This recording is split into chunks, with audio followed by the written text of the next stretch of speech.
Well, after a 3 or 4 hours of test fitting and finding the right bolts to go with the right part, and there's a lot of parts with the SpeedTech torque arm, and the instructions they get you about 90% of the way, and but I think I got it assembled. This is the SpeedTech 2nd Gen Camaro Firebird torque arm with the forward 9-inch rear end.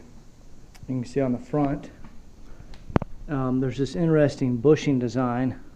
That's a bushing that's held in there with a washer and a lock washer, a washer, and a 3/8 bolt. And then what's interesting is on the rear end you have this contraption here and that pan. Now those are just loose, but you have what's called a, see, it looks like a little dog bone that's bolted across the bottom. They call it the dog bone. And that bolts into the bottom and holds the torque arm in place. And then on the back you have a bushing which I've greased, and that is a mount on the rear of the housing. And this bushing here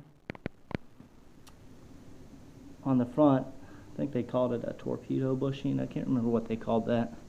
I want to say that's right, but what that does is goes in. Now this is not the transmission crossmember.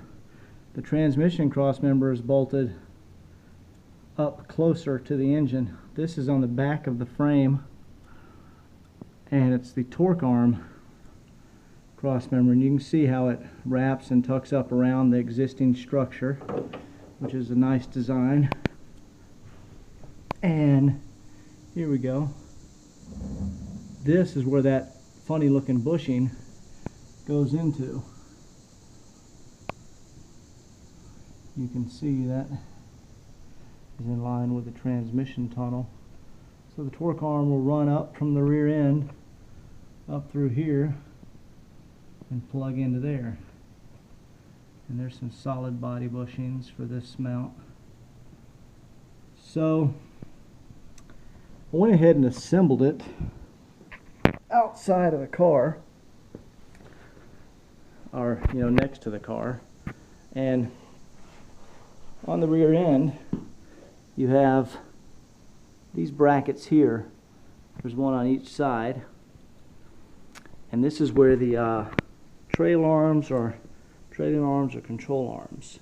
See that control arm? There's one on each side, and those mount in the stock spring perches. So that's where that's going to go. And then you have this mount here, which is for the panhard bar. Panhard connects there, and it comes across the rear end and connects here. That's what this thing is.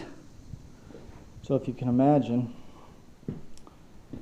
this is in the car, and it has some heim joints on the end. So one end will connect with a heim joint there, and the other one goes to that bracket right there hanging down in the car. So that'll connect across, and this locates the rear end laterally. See, one side is bolted to the rear end, one side to the car, and that keeps the rear end from moving left and right. And the torque arm keeps the rear end from wrapping. On a leaf spring car, when the leaf springs wrap, the rear end will twist.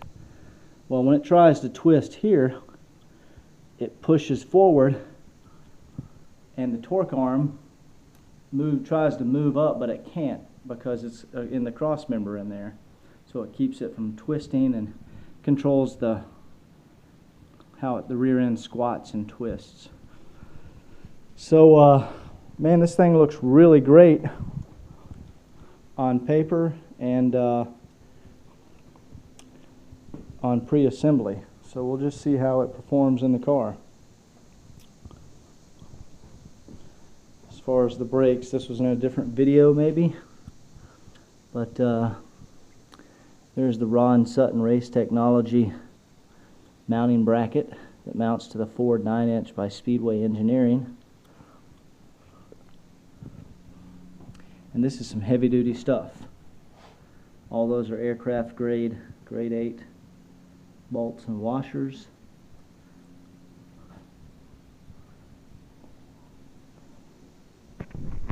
So I'm going to try to, the plan now is maybe to put some sort of rollers underneath the jack stands, and then I'm just going to roll the entire piece behind the car. I roll it back there and then roll it up under the car. See if I can install it. Anyway, I'll keep you posted. Thanks for watching. You can see there's the clearance. See if I can get in here. Yeah, it looks like the brake comes right past that, and you can see how much I can cut out. See, I can't cut out up to there, but I could cut out, you know, I could cut this piece off right there. But it looks like there's about 1.5 inches or so, and this rear end is not raised all the way up. So if we were to raise this up higher where it's supposed to be, see it's sitting kind of low now, it's going to make contact. Yeah.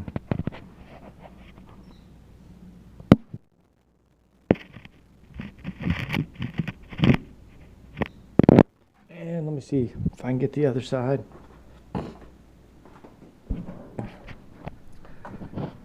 And it looks like I don't think I have the rear end quite level because it looks like there's more room over here. I might have it slanted a little bit.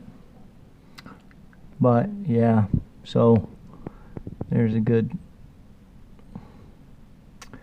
see, even if it is cut, you run into this area here. So hopefully that'll be what we need to see.